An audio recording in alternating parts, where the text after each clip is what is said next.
What's up YouTube? Trip here. Today I'm going to be doing a quick video on Fractal Noise. I'm going to be doing a kind of spoiler-free review, and then we'll get into some spoilers later and talk about what I liked about the book, what I didn't like, and yeah, should be fun.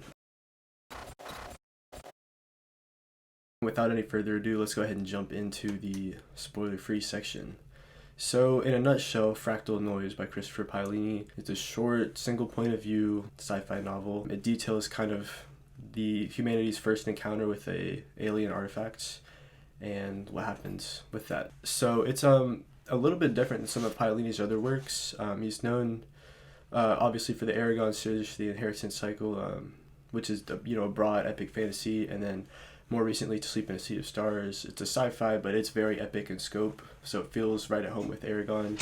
And so this book definitely feels a little bit out of place compared to some of his other works, just because it's a lot shorter, it's a lot more like narrow scope, which is actually one of its strongest points. I got hooked really quickly with it, because I was like, this is a very simple premise, but it's a great one. And we'll get into this more in the spoiler section as we go on, but a key point I really want to drive home that I noticed with this book is that it's got a beautiful promise, and it does a great job of delivering the promise on that progress.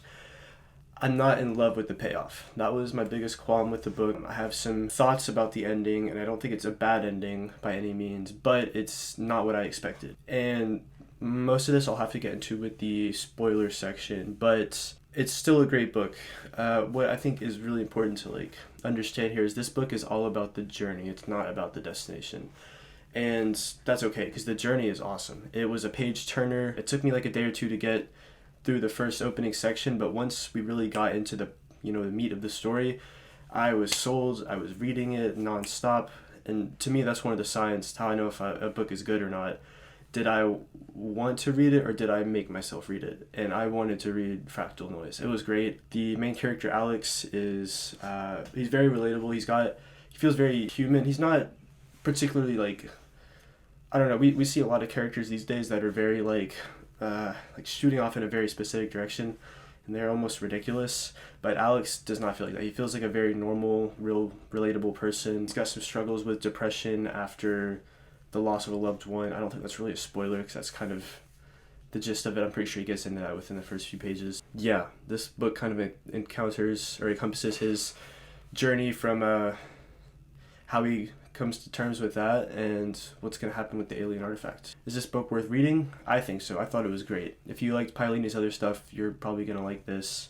I'm not a huge sci-fi guy. I'm much more on the fantasy side of things, but I have a little bit of background with sci-fi books, and I thought this was a great one. At the beginning very much feels like Alien. Like I thought Alex was Ripley and we were about to go meet the new aliens, and that's not exactly what happened, but it does the beginning definitely feels like that. And yeah, it was good. The prose were great, well written. Paolini, I think he just gets better and better with his writing, and it was well written. It got just the tiniest bit flowery at times with the some of the flashbacks, especially between the main character and his past that he's trying to come to terms with. And I think they were used to great effect, although they did border on being flowery just a tiny bit at times. Not enough to really be bothersome, but it just seems like it was worth mentioning, I suppose. What else is there to say? It's a good book. I think it's worth reading. I'm mad I paid $15 for the ebook of it. I should have just bought the physical copy, because then I would have something to hold up right now. And two, I just found out this morning when I was doing some research about the book after I finished it, I just found out Paolini literally just was doing this book tour, and I could have seen him. I could have driven 20 minutes and seen him.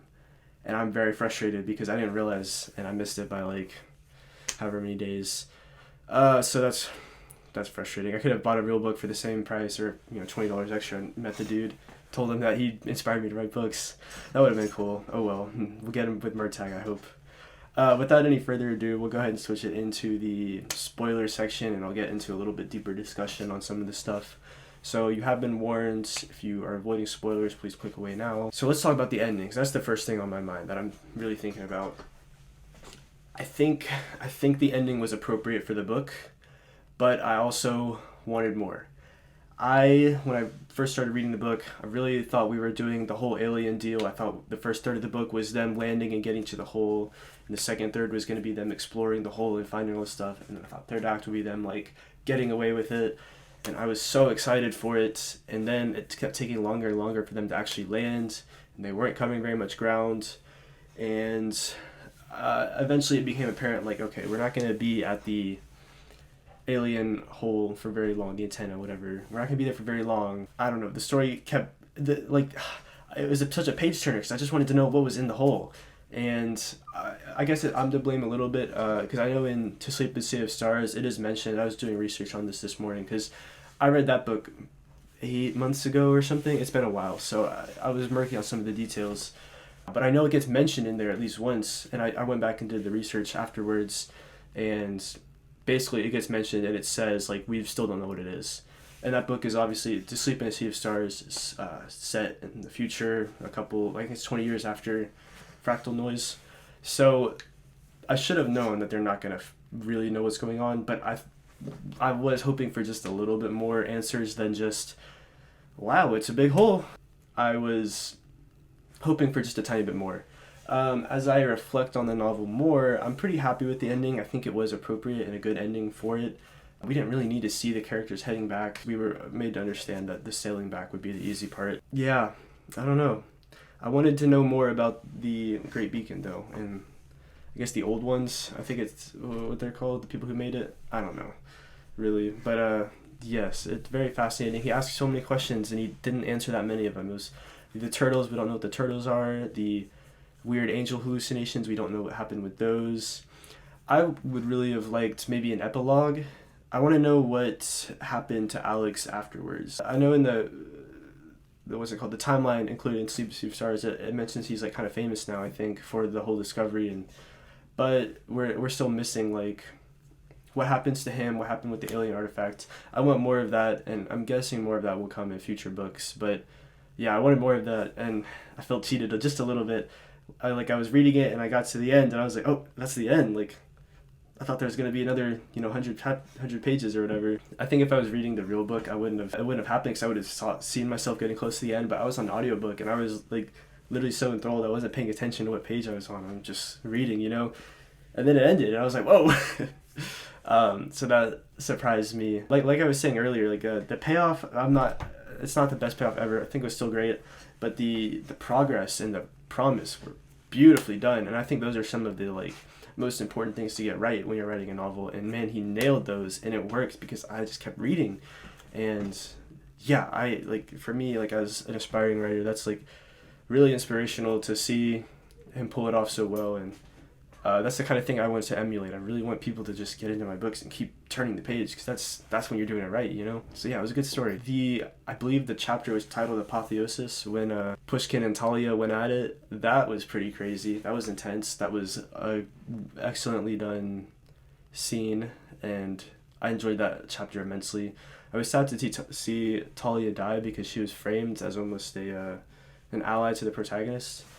Just in the fact that they both wanted to actually make it to the hole, whereas Pushkin was obviously quite opposed. Yeah, I was a little sad to see Talia go because I appreciated how, like, driven she was, even though she was a little bit of a fanatic. That scene was intense. It was awesome. Chen was a weird character that I had some interesting feelings about. I thought he was awfully passive and, like, wishy-washy, blank whiteboard, like.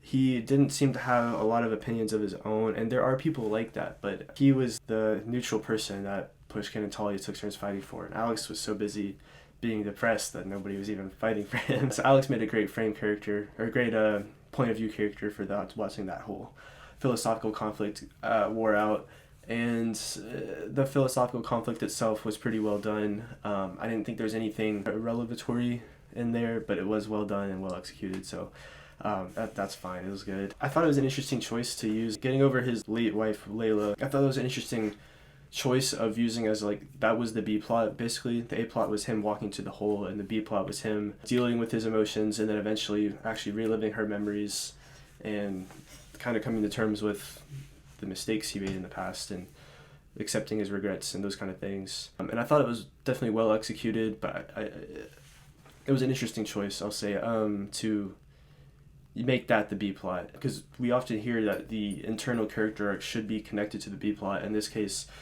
the internal character arc, was the entire B plot, and he achieved that with a little bit of the world building helping there, where you can watch the memories back with the overlays. It was a great tool, and I think it was executed well. Yeah, that's the thing. I don't think the premise for the book was anything completely mind-blowing. I mean, humans finding an alien civilization or alien artifact, it's been done before and it'll be done again, but it was well executed, and to me that's a big part of what makes an author a good author is how well can they execute their ideas. I think Paolini executed quite well. If I had to give this book a rating, it's probably like a 4 stars for me, I'd say. That feels like a good number. I wouldn't say this is a flawless masterpiece by any means, but it was a great book. It was a fun read. Yeah, that's about all I've really got for you guys today. Be on the lookout for an announcement about this new book that I have written. I'm looking for some beta readers. There should be a video on my channel soon, with more details about that. I'd love to hear what you guys thought about the books in the comments. This book or To Sleep in a Sea of Stars, either one. Paolini's been a big influence for me, and his Eragon series really got me into reading when I was little. It was one of my favorites. So I owe a lot to this author, and I'm curious what you guys have to say about it all. That's about it. Thank you.